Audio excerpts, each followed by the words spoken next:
Imagine waking up one morning to find that your right to vote could be put in jeopardy by a federal push to seize sensitive voter registration data from your state.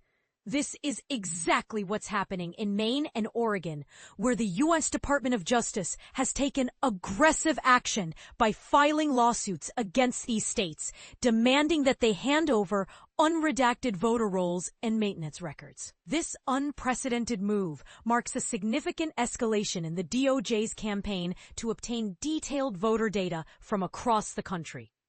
But here's where it gets controversial.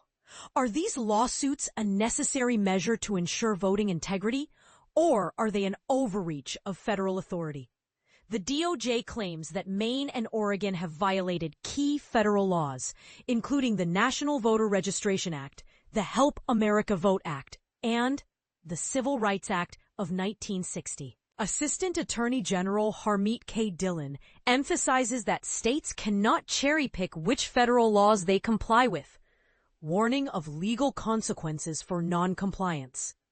However, Maine Secretary of State Shenna Bellows and Oregon Secretary of State Tobias have strongly condemned these actions.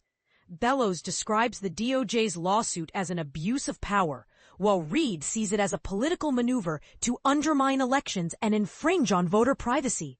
Both officials are resolute in their stance, with Bellows denying any claim that Maine shared sensitive data with private entities, calling such allegations a lie.